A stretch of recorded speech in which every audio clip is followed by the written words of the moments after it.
Welcome back to Around the Natty. I am Andrew. Joined with me is Logan. How are we doing, Logan? I'm doing all right, man. I'm doing all right. That was weird. I don't know what you did there, but that was weird. It's good stuff.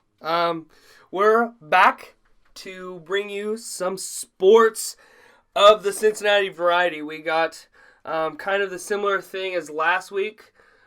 We got Tech Guy Tommy back. We were finally able to make it work. So we're really glad to have him back. Welcome back, Tom. So you get to see our ugly mugs again. Yeah, fortunately for us, unfortunately for you, I don't know. It is what it is. We have fun here. Yeah. I like it. We're also in a new location. We're currently at Logan's house, which is not the normal studio. Right, but we dig it. And shout out to at Sebi for letting us commandeer his office, if you will. Yeah. So, like I said, it's very similar to last week. We're going to talk some Bearcats football. We're going to talk Bengals football as well. Before that, I know you had something you wanted to bring up. Something we brought up last week, but I have a feeling we're going to bring it up, a couple more times. And I'll tell you what it is. It's one of those things where, like, it really hit me again today. Yeah. And I told you, I was watching one of the commemorative videos that someone put out. It was Letter to Marty by Matty V. Yeah. And it just hit me hard, and it's coming to an end. So this is it's weird. We're recording this right now. It's like 5 minutes till midnight on Tuesday. Mm-hmm. So he's got Thursday. Wednesday and Thursday, and that's it, man. That's it. So on Thursday, I'm gonna try to get out to the game, and I don't know when this is gonna be published. Hopefully soonish. I don't know. We'll see. Tech Guy Tommy's gonna be on it though.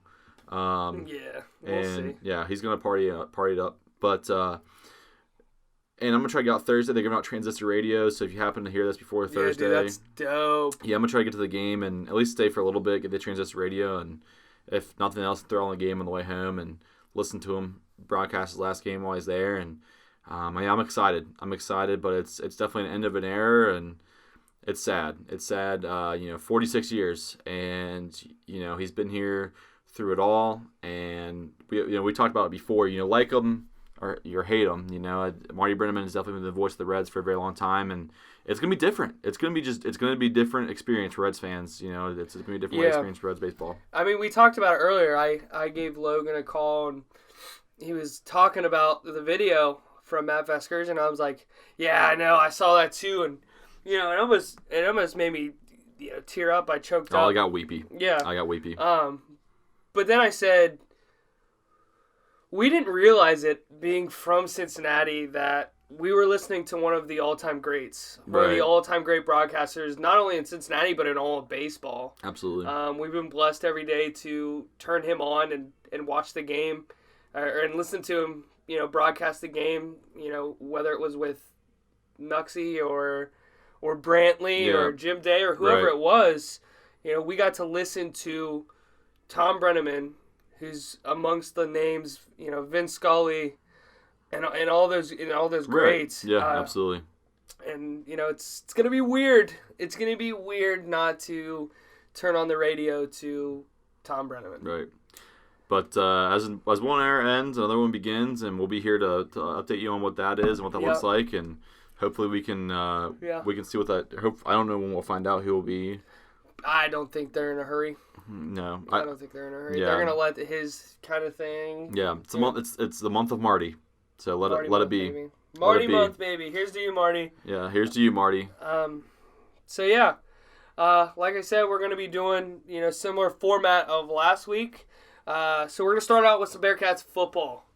There's a lot to say here. We got UC versus Marshall. Yeah. It's set to be a pretty good game, I think. It's one of those things where there's so many unknowns. Yeah. There's so many variables because, UC has played really bad teams. Yeah. And they've played really good teams. They haven't really played anyone that's on their level just yet. Yeah. So it's hard to get an accurate representation of what they're going to look like. And I would say the same thing. Like, for example, Marshall played VMI in Ohio. Well, before Ohio, who'd they play? Boise State. Boise State. They played a ranked Boise State's team, held them to 14 points. So, and then they came out the next week and gave up 500 yards to OU. and they only won by 2. So it's really weird.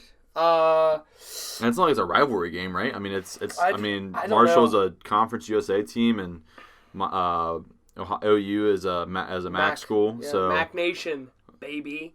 Yeah, and as you saw when the Bearcats played Miami, the MAC is obviously not impressive. Yeah. But that's a rivalry game, so that's different. I think Miami's even at the bottom of the MAC. Yeah, like OU smacks. That's little brother for. You say I think Kent State's number 1, right? I think Kent State. Yeah, and that's a big rivalry game in the MAC. Kent State OU. That's a huge rivalry game in the MAC. That's actually a fun game to watch. If you ever get a chance to watch, that's a fun game to watch. Kent State plays good football. Yeah, they push out some athletes, man. They push out some of those really James athletic. Harrison. Julian Edelman. No. He's a quarterback. He was a quarterback. Word up. But we digress. Yeah, I think these teams are almost identical. Yeah. I mean, OSU's a better opponent than Boise State. But I also think that Marshall played them better, and by a lot more than UC played against OSU. You know what I mean? I don't think the gap between OSU and Boise State constitutes the difference in score. Yeah, that makes sense. It's one of those things where people say that you treat each week the same week to week. That's not true. I know, especially for college kids. I mean, when you're playing a ranked Boise State team, you're gonna play them tougher than OU. You know what I mean? And let's be honest, it's not like Marshall's playing for national contention of any sort. And at the end of the day, these non-conference games, outside of when you play a ranked opponent, doesn't really matter to you and your players. You know, it's not going to affect you. It's for money, most likely. Which one? You talking about Boise State? Yeah, absolutely. That's for money. Absolutely. It's for your program. Absolutely. So I mean, that's just and it's a chance for these kids at Marshall who, don't get looked at a ton outside of the occasional scout. They get an opportunity to show out, on the national stage when they get to play a ranked team like that. So kids are going to show out for that, and I don't think that's going to be. I mean, that's going to be your best football you play. You know what I mean? So I think it's hard to say what that actually looks like. I will say that the UC's favored as a 3.5-point favorite. So it's tight. So it's a pick'em game. It's a pick'em game. But and again, it's like we can go down the stat line and talk about the stat line, but like it doesn't. I don't know that it's really reflective of the teams at all, because again, you look at the opponents you've played. Like it's not. I don't know. I think the opponents are pretty comparable outside of OSU and Boise State. Like UCLA is not good. Miami's not good.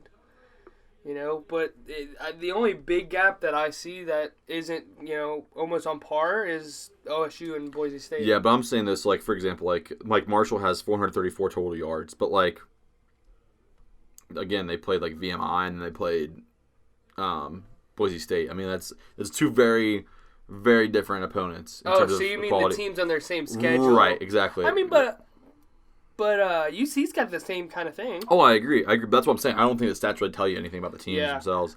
I tell you what, though. I think, what, the constant for this UC football team is going to be, can we run the ball effectively? Can we get after the pass rusher? Eliminate turnovers. Not only eliminate turnovers, but can we win the turnover battle? Yeah. This is a winnable game for UC. Absolutely, absolutely. It's like before conference play starts, I think it's a must win going into conference play. You go into play, I think Tulane's the next game on the schedule, right? I think so. Yeah. I mean, and that's Tulane's. They're no chumps. Yeah. That's gonna be a tough game for you. I mean, UC. you got a lot of hard games left. You got Tulane, who's not bad. And then Houston the week after that. UCF. Yep. I mean, you could. I'm sorry. It's Marshall, UCF. Yeah, UCF's next week. Houston. Tulsa. Tulsa's not bad. Memphis is good. They still play Memphis? Yeah, they play Memphis. Last game of the year. Memphis is good. I mean, they better buckle down. I hope they figured something out in the bye week. I hope they tightened some screws and figured some things out, because games prior to the bye week were not great. Yeah, I'm really excited that the UCF game's on Friday the 4th, because I have a bye week that week for school. So Simon Kitten's on a bye week, so that's pretty dope. I'm pretty excited about that. Yeah. So I don't have to work that night. But yeah, I think is that a home game? Yes, because Midnight Madness is right after. Oh, that's right. Yeah, so if you plan on going to Clifton, go early, be prepared to stay late, because you are not getting in and out of Clifton from like 6 p.m. to like 1 a.m. It's You just heard not going about to that, happen. Tom? You heard about The Midnight Madness. Midnight Did you Madness? listen to the last episode of the podcast, Tech Guy Tommy? That's regrettable. I'm very sad that you Do you didn't know listen. what Midnight Madness is? Tommy did Tell not them what listen. it is, Logan. So Midnight Madness is actually, so this is the first time they've done it in like 16 years, but like, so the like official start of the basketball season, they used to host this event at UC, and it was at midnight right after like a premier football game, and it's a free event. You go in, they have like drinks, games, stuff like that, and then they have like an exhibition game, like an inter-squad game for UC basketball. It's like the first time that you get to see the players live. So it's at midnight. It's like the first night like they're eligible to play like a real. So yeah, it's pretty cool. It's pretty cool, but it's a huge event. But they're hosting this year after the UCF game, so it should be pretty rowdy. So what's the date? The date is October 4th, and again, if you are coming from the football game, I think they want you coming from the West Concourse, and if you're not, they want you coming from the East Concourse. So, yeah. But details you're welcome, are all online. you're welcome, UC, by the way, for plugging that. Yeah, so. you're welcome. So details are all online. It has all the fixings to be wild as hell. Yeah, it's how the kids say lit nowadays. You know. Jesus. I hate that, by the way. Yeah, that's. I really hate what that. You just said. Well, no, I hate when other people say it. When I say it sounds funny. You don't like lit? No, I don't like lit. I don't like bat. It sounds like someone's gonna like kind of Bat. vomit like bat. Freaking bat. You know, it's like whenever like the vowel goes like barf out. You know, it's like I Who don't the know. hell said that? That was like a '90s thing. Like, oh, that's so fetch. Like barf out. Nobody ever said Oh, fetch. that's a real thing. I'm under the impression that Tommy's cracking up. That's a real thing. I'm under the impression that never happened. We were babies when it happened. So No, how would you know? That I was like knew. when my mom and dad were in high I school. remember being born. Yeah, no, you don't. I do. We had a conversation about that. Remember the end of the night? Oh yeah, you got weird. You're like, why are you getting all like philosophical? Yeah, and you got stuff like on me? super Confucius. That's how you said it. You're like, how are you getting all Confucius on me? Yeah. But anyways, so okay, predictions for that game. Cincinnati, Marshall. Who you got? You see Marshall? Who's winning? I think we win by a tud. Give me a score. Give you a score. They've averaged about 20 points a game, right? Mm-hmm. 28-21. Okay, that's a good score. It's a score, rookie score, but it's a good score. You can't do half points. Shut up, Dave Portnoy. You know, hey, listen, it's my show. I can do what the heck I want. I will also go full point though. I think it's a lower scoring game than that. I think it's a 21-10 UC victory. I like it. I think the defense shows out. I think that Javon Hicks has a couple forced turnovers, and we limit the mistakes, and we play good, structurally, fundamentally sound football. That's what they're going to need, and they're going to need to do it. And we go into the bye week, and we get ready to face number 22, UCF. They already had the bye week. I didn't mean bye week. We go into conference week. We go into conference play. What is... Don't do this, Okay, man. listen, in fairness, it's midnight, Yeah. and... It's past midnight, man. You don't even got to be It's up a quarter early. past midnight. I'm just kidding. I'm sorry to hear that. Jesus. But yeah, I mean, they have to tighten it up if they have any chance of winning conference. So Yeah. Okay. All right. Let's move on. moving on to the boys in blue or orange and black. Yikes, folks. Another heartbreaking loss. Your Bengals are 0-3, unfortunately. What a Monday night matchup we have, by the way. Yeah. 0-3 Pittsburgh Steelers versus 0-3 Cincinnati Bengals. The nation's on their edge of their seats. They're ready for this game. It's the you know AFC what's coming. North matchup you've been waiting for. Hey, listen, it's going to be a really gritty battle, you know? To be honest, it will. I don't know, dude. Outside of Minka Fitzpatrick, the Steelers defense has been very unimpressive. Extremely unimpressive. So is every other facet of our team. And Mason Rudolph He's looked okay. It's the most boring offense I've ever seen. Did you watch any of the... No, have you watched it? I don't watch Steelers play. I watch them in hopes that they lose, which they have 3 times in a row. It's been great. Fantastic, by the way. And actually, my one of my current roommates, Jairicus Fair-Harris, who's a bum, is a Steelers fan. And so I love just watching him. He's like, well, you know what, man? Both of our teams are losing right now. So, shut up. Why does he sound like Porky Pig? Because this is how he talks. That's all, folks. But, yeah. It's going to be thrilling, quote unquote. So let's talk about the Bengals versus the Bills. What are your thoughts, Logan? So here's what I'll say. I am the Andy Dalton apologist. Yeah. I'm the Andy Dalton apologist. Yeah, me too. And he's played like garbage past 2 weeks. I can't have any more of that. I can't do it. I can't. The first half we produced.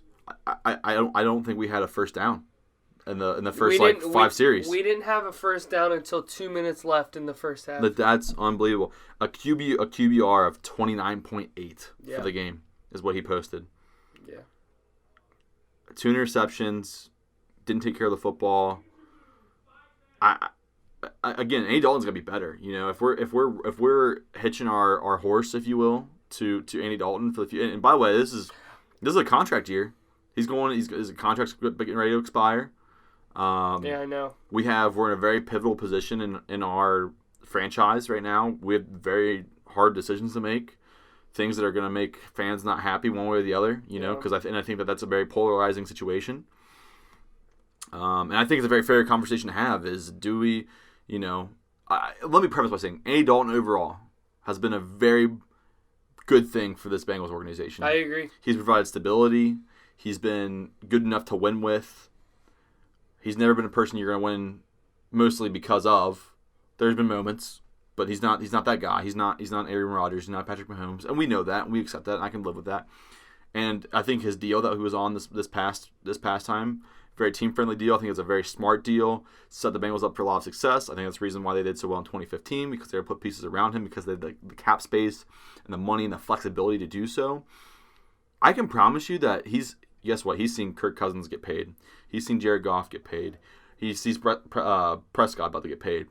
Andy Dalton's ready to get his paycheck, and someone's going to pay him. It might be Jacksonville. It might be someone's going to pay him, and I think that we have to decide: are we the ones who are going to pay him? I don't think they are going to pay him. I don't think we're going to give him a big. That's okay. You don't think that they will? Should they? Should we pay Andy Dalton?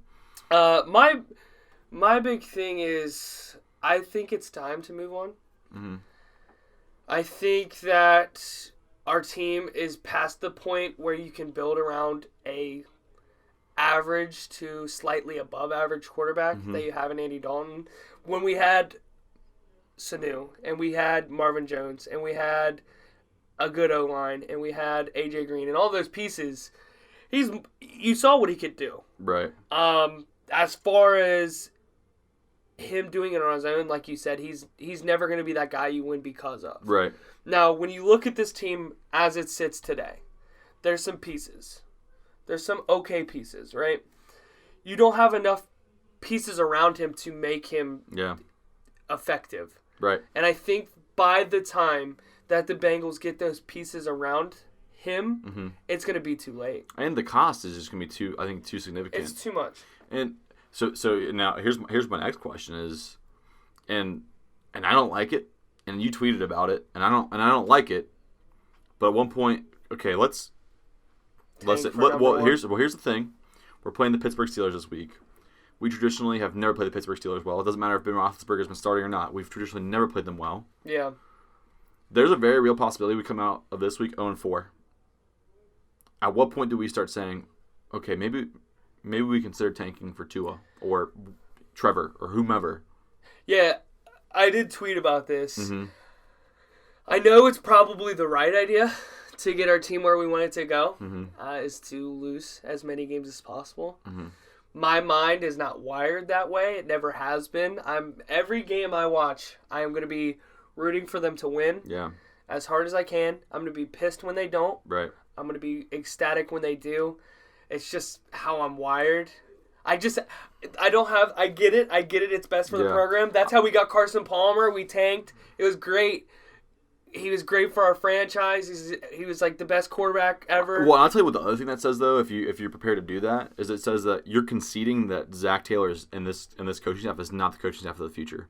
You're conceding that. I don't know if that's necessarily true. No, because I think it is, because you're going to lose that locker room. You're going to lose it. You can't keep a locker room and go on 16. Yeah, well, I mean, exactly. That's what you're seeing with Flores. in Miami. Yeah. They started tanking, and damn, the whole team requested a transfer out of there. I mean, even Marvin Lewis, even when they were remember that what year they had? This was the year they signed Terrell Owens. They went 2-14. Yeah, shit. That was Ocho's last year. That was Ocho Cinco's last year. The year after that, we traded him, or that summer we traded him to the Patriots for a 6th-round pick. That we had a complete roster turnover at that point, essentially, and Marvin lost that locker room, and I think Marvin also lost the locker room this past year, and I think that's what really was a turning point for letting him go, is because for the first time since then, I think our coaching staff didn't have a belief from their players. And listen, at the end of the day, those guys are playing for their game checks, and they're playing to make their money, and I'm fine with that. I don't care what your motivation is to play. I like to root for my team. I want you to win and succeed. You guys should have seen us screaming on his couch. Oh, man. my gosh. I mean, it was... I drank a Bang Energy, which is cocaine in a can. It's cocaine in a can. I probably just threw off the focus of that because that's I mean, man, we were amped up, and then when they started coming back in the second half, got our hopes up, and then Andy smashed my balls with a hammer. See, that's the thing too about this team is I think that they're just good enough to keep you on the edge of your seat. You know what I mean? They're just good enough to give you a little bit of hope. Like, this is the week. This is the week. You know what? And I tell you what, going into Monday night, 0-3 Steelers, no Ben Roethlisberger, no Antonio Brown, no Le'Veon Bell. You have every reason as a Bengals fan to be excited about this, except for that your team is 0-3. Yeah. My big thing is, like, this is the perfect game to break that Big Brother moniker. The national media is not going to give it to you. That they're going to say, "Oh, Big Ben was." I'm surprised they didn't flex this game out. To be honest with you. Me too. Because no one's going to watch this game. It's going to post such a bad rating on ESPN. It's going to I'm going to watch it. I don't care. Hell yeah, I'm going to watch it. Yeah. Oh God, I got work the next day. I have work that evening. I might not be able to watch it now that I think about it. I might have to cover a soccer game. Man, I just got a full-time job, so I got to be up early. So it's not easy. It's not easy for me to get up early. Oh, shut your mouth. But yeah, we'll see how it goes. Let's talk about some lowlights here. From last week's game. Yeah, let's give it a gander. I'll go ahead and start. Okay. Guess what my first thing is without even thinking about it. Run defense? No. O-line. Oh. The O-line had its worst game of the season. I think even worse than the 49ers. Really? I think so. I think Can we finally say that the O-line is a big reason why Joe Mixon is not having success? He had some success on Sunday. He did. Can we finally say that the reason why he's not having as much success as he should is because the O-line's terrible? Can we say that now? I never. Can you concede that? I can concede that it's part of it, or was part of it. Yeah, but you said you thought the main reason was Joe Mixon. I did. You still think that? Oh yeah. Really? Yeah. How? Why? I mean, he got better this week. I don't think the O-line got better this week. I think he. Well, he also got more attempts and more carries, and we weren't playing from so far behind this week. I guess so. That's fair. But yeah, O-line was bad. He touched the ball more than 7 times this game. O-line was bad. You and I were talking about it while the game was going on. He had nowhere to step up and throw the ball. I mean, he was throwing off his back foot all day, and we saw what he could do when he could actually step into his throws. I mean, there was 2 or 3 to Auden Tate. There was a couple to TB. That he actually got to step in. The last throw of the game, though. He was on a back foot. He's got to deliver that strike. No, I agree. He's wide open. They gave him that throw. They gave him that throw, and he overthrew him. Yeah. They said, "Go ahead, take what's in front of us. That's fine." Yeah. Shoot, sorry, I about fell over. Jeez, Pete. He spilled his coffee twice. Oh, I spilled it so mmany times before the recording started. So many times. But yeah, Auden Tate was wide open. He's 6'5". He's 6'5". Can I tell you the other thing about the passing game that's driving me nuts? Okay, we're trying to get the ball out quick, which is fine. Timing route's fine. Okay, Andy's being inaccurate. Okay, that's fine. Joe Mixon had 2 targets, had 2 catches for 34 yards, averaging 17. What are we doing? Get him the ball any way you can. I know. Okay, you know what? He's getting hit in the backfield 90% of the time. He gets the ball. Throw him the ball. Yeah. Get him the ball. Let him make plays. Let him be great. Like, why can't you do that? I don't know. Why can't you do that? It's not even like they can't do it. It's like they're reluctant to do it. I don't understand why. You know what? You signed Giovanni Bernard to a 5-year extension, or 3-year extension. Yeah. Use him. He had 2 touches. I'm sorry, he had 5 touches in total, 2 catches and 3 carries. Yeah. For a total of 5.2 yards. Yeah. To be honest, going into the season, I really thought that the running backs were going to be a real focal point of this offense. I'm surprised we haven't seen like the formations where we have like some 12 packages. Yeah. You know what I mean? Where you have 2 running backs in, 1 tight end. We haven't seen any kind of. It's really weird. We haven't seen any kind of 11 packages where you have to. Not 11, but. Do you think they've lopped off a big chunk of their playbook, just because of talent? I mean, I think so. I think part of it's because you can't even get into a 7-drop set. Yeah. You know what I mean? And everyone's saying, well, unless it's a boot when AJ Green comes back, when AJ Green comes back, yeah, he can take the top off, but like what to what end when you can't have any time to throw the ball? That's true. I don't know. And AJ Green doesn't save this team, ladies and gentlemen. He doesn't. He makes them slightly better. Yeah. Also, we're gonna post some videos. I think we're gonna go to the game in a couple weeks. Yeah. So we'll post some videos while we're there. Yeah. It'll be fun. It'll be great. Also, Dre is bad at football. He's freaking bad. Yeah. He's not good. Take his ass out of the game. Hashtag trade for Jalen. No.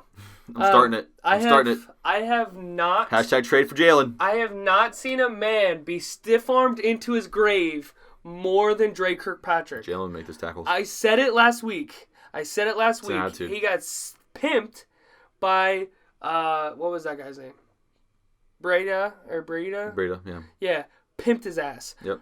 Freaking Dre got pimped again this week by that Knox guy. Oh, God, and then Jesse Bates just got obliterated. Destroyed. Obliterated. You know what, though? I'll say, okay, real quick, first of all, whenever your safeties, Sean Williams and Jesse Bates, lead your team in solo tackles, that's a problem. That means that they're getting way deep in the back, or way deep in your past line of scrimmage. That's never a good thing. But I will say, all things considered, we held them to 14 points, and they're on the field for like 18 minutes in the first half. I agree. That was a hell of a. They give up big runs, and they're not a good run-stopping football team, and our linebackers are terrible. But overall, when they were very much a bend-don't-break defense. I mean, to give up only 14 points, and be on the field for 3/4 of the freaking first half, that's impressive. That was a very impressive steroid. You know what it reminds me of? It reminds me of the old Pauly G defense. Yeah. I mean, that last year he was here before he went to the Raiders. Yeah. We gave up a shit ton of yards. Right. But once you got into the red zone, it was like lockdown. Well, I'll tell you what the other thing is too. I think that we should have been 2 turnovers. That there was one. We had 1 interception. Yeah, that was should have been another. bullshit. Sorry, that's what should have been 3. Should have been a fumble recovery that wasn't called our way. We should have come down with an interception that we didn't, and we did have 1 interception. I'll tell you the other thing too. Our special teams was picking us up as well. We should have had a touchdown off of a kick return. Yes. That got called back on a terrible holding call, which is plaguing in the NFL. Garbage. Even TB12 was tweeting about it. I'm tired of seeing all these penalties for holding when it doesn't affect the player. If it's like there's holding on every single play, you can't let it dictate the outcome of an entire game. We can't let this happen. Yeah, I mean, we had to use 2 challenges within the first quarter. It's terrible. First half. It's garbage. One of the challenges we had to use. And they weren't even going to review that fumble. Yeah. They weren't even going to review that fumble. Yeah, it was ridiculous. And then they finally did, and they're like, no. The officiating. It's very clearly it was a fumble recovery by the Bengals. Yeah. I mean, you can argue that maybe he recovered it in bounds, maybe he didn't. But they didn't even think it was a fumble. Right. He was standing up. And then when they reversed, they did technically overturn the call, but then they called it a fumble and then gave them a new. But they said he couldn't possess it. And they gave him a new set of downs. They got a first down out of that. Yeah. Like that's unbelievable. That's a huge turn of events. And they said after the game and at halftime, Zach Taylor was animated in the locker room, and he was telling, he's like, you know what, the Wolves are coming for us. They're gonna be out there. You gotta keep on believing in ourselves. We gotta believe in each other. You gotta turn off the noise from the outside. He's trying to hold his locker room together. He's trying his best, but he was set up to fail from the beginning. I mean, how excited, despite losing, mm-hmm. how excited do you think these players are to have a coach that's animated right. and excited right. and not droopy dog. You know what? Watching him jump on the sidelines at the end of that game, everybody's giving him crap for that, but I loved it. Yeah, like his headset was all fucking crooked. He was freaking out. It was awesome. Yeah. I loved it. Well, in the post game press conferences, like, you know, you can tell like it bothers him. Whereas Marvelous, we gotta do better. We gotta play better. We gotta play special teams better. Gotta play defense better. Yeah. Gotta play offense better. Yeah. You know, like I will say in that sense, I guess it is hashtag New Day as they're going with. Yeah. But I don't know, man. I mean, let's I want to talk about somebody real quick. Okay, go ahead. Darius Phillips. Yeah. That kid can play. Had the one interception. That kid can play. Had the one turnover. Yep. He can play now. He's kind of small compared to Dre. I think I'm to the point where throw him in and let's rock. Yeah. Let's rock with the youth. Let's see what we got. What do you have? Your own 3. Yeah, we're 0-3. You know what? Go into evaluation mode. See what you got on the roster. Yep. Just like the Reds did the second half of the season. You know. Yeah. Throw them out there. You know. Throw what you got on the roster. Throw. Absolutely. You know, Aquino out. Whoever it is. Whoever your Aristides Aquino is on that team. Yeah. Throw him out there. See what you got. By the way, at the time of this recording, the Bengals picked up another corner. His Mabin is his last name. I haven't looked up anything about him, but they dropped that Ellis running back off the practice squad. But yeah, Darius Phillips made almost 2 really big plays in this game. Yeah. I mean, the kickoff return, which should have been a touchdown. Right. And then he makes that big momentum swinging interception. Yep. I mean, without that, I don't think we're in that game. Yeah. Can we stop playing Alex Erickson, by the way? What's wrong with Alex Erickson? I'm gonna be honest with you. You mean on offense or just in general? I would like to see Darius Phillips take some punt returns. I don't know if he can do it. I would like to see him take some punt returns. You've seen it in the preseason. He dropped 2. I would like to see him take some punt returns. And I would like to see him get an opportunity. So, Pac-Man would drop him all the time, too. Yeah, but he'd pick him up and take him 80 yards. Right, that's what I'm saying. I'm fine. Darius did not. Well, we don't know. He hasn't got a chance yet. So in the preseason. Doesn't mean anything to me. Man, fuck. And I tell you what, I think of every playmaker that I'd like to see out there in the offense. I do not. Yeah, I don't. I'm gonna be honest with you. I don't want to see him either. Giovanni Bernard, Joe Mixon, Auden Tate, Tyler Boyd, John Ross, AJ Green, Tyler Eifert, CJ Uzama, Drew Sample. There's 8 other guys I'd rather see before I ever see Alex. Like I need like at least 5 of those guys to be hurt before I ever see Alex Erickson on the field. Love Alex Erickson, stand up guy, comes out, gives you mass effort. He could be a piece of shit. He appears to be a stand up guy. Appears to have maximum effort. I don't want to see him. Yeah, I don't want to see him. Guess either. what? No such thing as moral victories. You know, you can root for the good old guy, but there's a reason why Antonio Brown makes a lot of money or was making a lot of money, and the nice guys don't. So it's all about talent. Back in the day, did you root for Dane Sossenbacher? Do you remember Dane Sossenbacher? I do. I like his name. He reminds me of Erickson a little bit. Really? Yeah. Yeah, I liked his name. That's why I kind of... Short white guy. Yeah. Returns kicks. Yeah. Who was Jordan Shipley? Was that his name? Yeah. Jordan Shipley was a dog. He was good till the guy's head blown off. Yeah. He probably doesn't have any brains left. Yeah. He's got CTE. That sucks for him. He for sure does. Another player I want to talk about. Trey Hopkins. He's a dog. Yo. He's ranked. Dog. He's ranked as the 4th best center in the Billy. NFL. Fail. Hey, you know what? Billy played all right. He played all right yesterday. Billy Price is not good in the NFL. He's not. He's a TJ Johnson. Oh God. He's a TJ Johnson. He definitely hasn't proved it yet. You know, he may develop something later. I think it's too early to quit on him. I will say, I think that the offensive line is a really hard position to grade because I think with how little they get to have contact practice nowadays, it takes a very long time for those guys to develop. You know, I think that's part of the reason why honestly, I'd much rather spend the cash and go out and sign proven talent on the offensive line than take them in the draft because it might be 5 years before they even produce at a level that's worth starting them at or make them worth the first round pick. Well, or they just tear their labor on during the preseason and then while they're lifting. So Trey Hopkins looked almost perfect on Sunday. Mm-hmm. I mean, you know, when you don't see an offensive lineman, that's a good thing. Yeah. And the one time we did see him was on that screen pass to Mixon. Mm-hmm. I mean, that guy turned and Ate sealed that edge, and Mixon broke off 36. In all honesty, Trey Hopkins has been the biggest bright side of this offense this year. I mean, there's been John Ross showing out. There's been a little bit of Auden Tate, a little bit of things like that. Mm-hmm. But for me, Trey Hopkins is the most feel good story of this team so far. I mean, he's undrafted. Yep. Doesn't start last year. Yep. Balls out. Right. When he does start. As an organization like the Bengals, I think as a team that's been shown that they're not willing to make big splashes in free agency or go out in offseason and make acquisitions, you gotta find value there. You have to find value in players like that. So that's very good. Yeah. Very good indeed. And then my last thing to hit on before we move on to the Steelers game is Auden Tate. He impressed the hell out of me.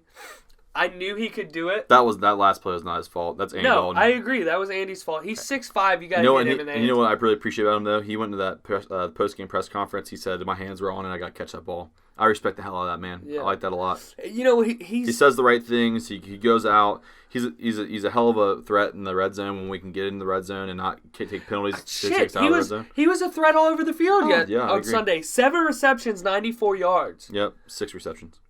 Okay, 6 receptions, 94 yards. Targeted 10 times. Yeah, I mean, and overthrown once, underthrown or a couple times. I mean, it's hard to overthrow that man. His catch radius is huge. Yeah, I mean, it's it is what it is. I think we talked about how bad Andy Dalton was, but definitely Auden Tate deserves some respect. Put some respect on that man's name. Yeah, guys, I'm excited to see him in future games. I think it's gonna be really good to watch him develop as a player. I feel bad for anyone who has any of these guys on fantasy because any given week, it could be Tyler Boyd, it could be John Ross, you just never know. You know what? Tyler Boyd's been quiet.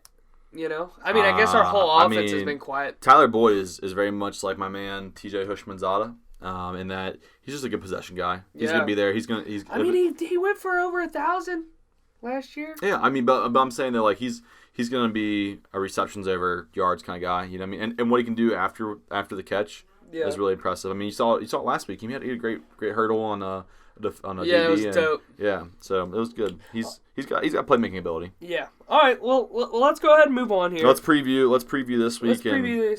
Let's get these guys out of here. I think we're going a little over on time here. So are we really? I don't know what time. How long are we at? We're at 40 minutes. So I mean, that's not bad. No, that's not bad. We feel bad. We try to keep it relatively. I felt like we've been talking for forever. Me too. Smokes. All right, Bengals Steelers. Just to start us off, I don't think this team is anything close to the team that we even played last year.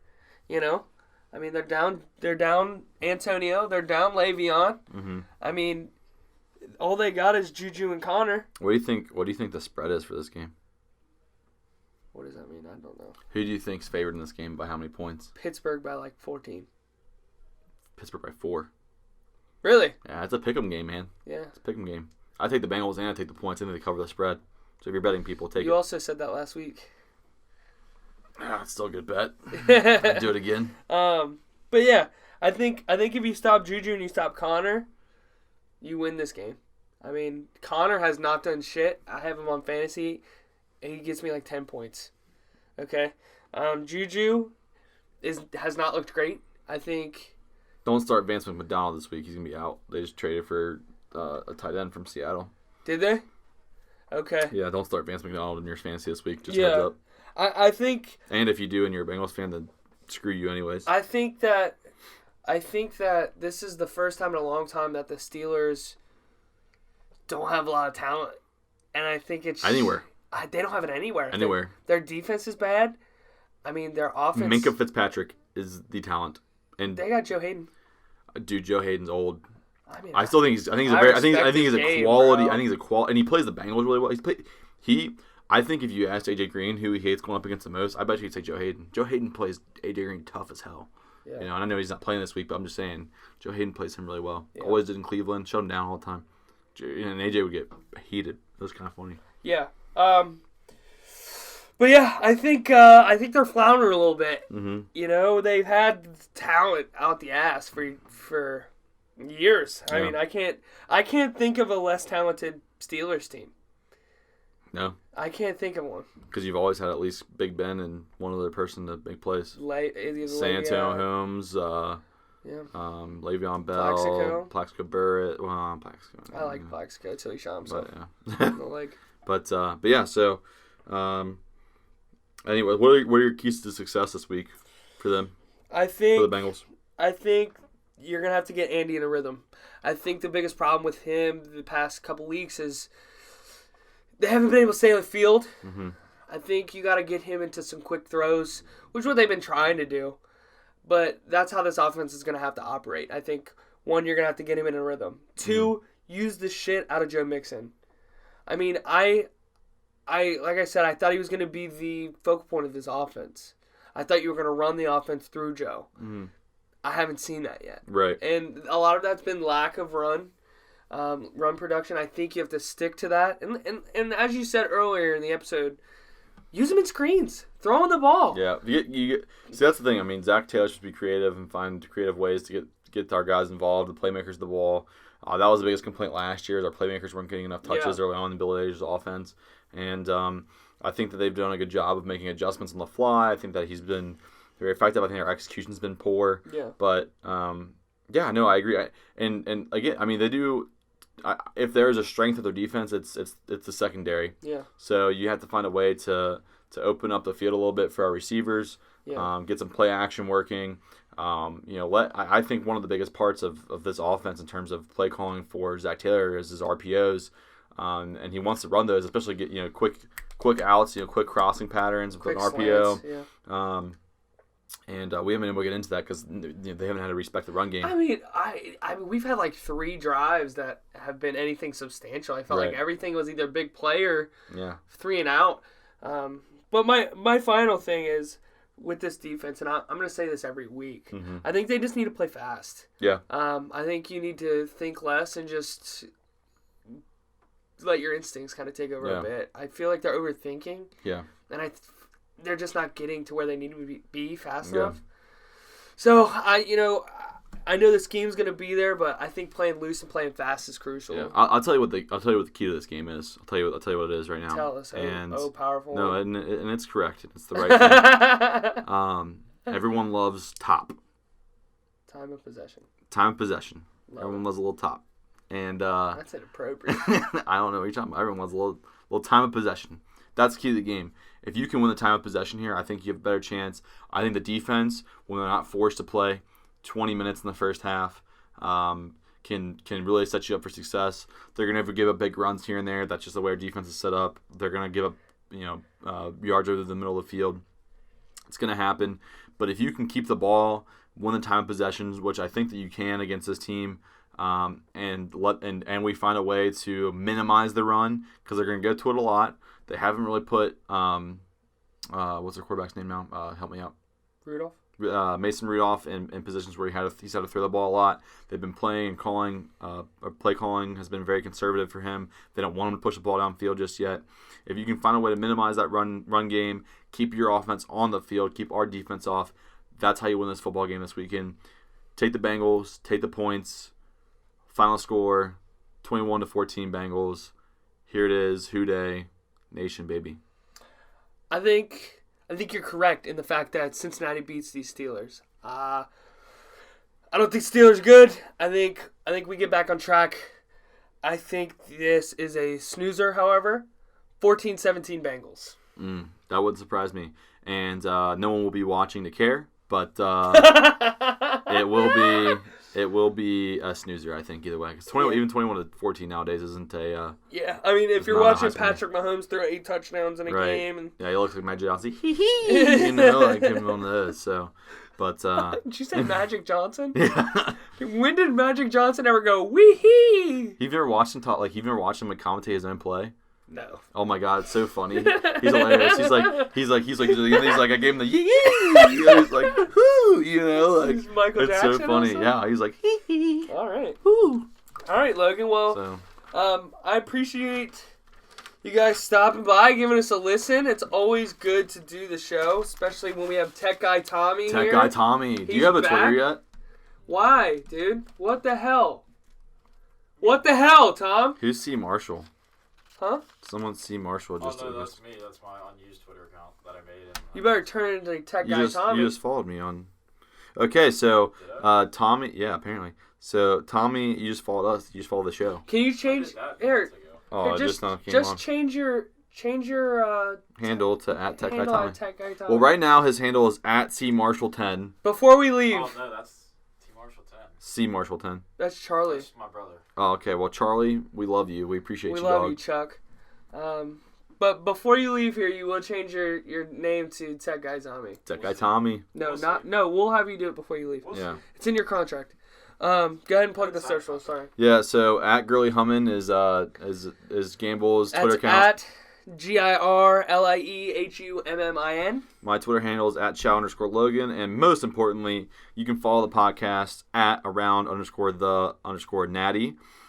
We currently have not as many followers as we want, and we like to get you guys engaged and walk and talking with us, hanging out. We also have an Instagram by the same. Yep, Instagram's at the same handle at around_the_Nati. Yes. Be on the lookout for us. You can check this out. Obviously, if you're watching it with video, it's on YouTube. And then we're on Spotify as well. Download before you go to work. You don't have to waste your data. It's nice. How good are you with editing? All right. Can you put like the Twitter logo right here, and the Instagram logo right here? Can you do it? Yeah, I should be. Can you do it? Nice. And then put around the Natty right here. That would be so cool. Put it right here for me, okay? In like big sparkly letters. Right, and then can you just like make it bounce when I flick it off? That'd be kind of neat. Dude, yeah, do it. Hold on. I love it. We'll see what happens. We got it. The magic of Tech Guy Tommy. It'll be great. But hey, we appreciate you guys hanging out with us this evening. Hopefully you guys enjoy the show. Either way, let us know what you think. We'd love to hear what your takes are. Gamble, you got anything else for us, buddy? Love you guys. Tech Guy Tommy, you got anything else, buddy? No? All right, guys. Well, this has been episode 14, and we'll catch you around the Natty.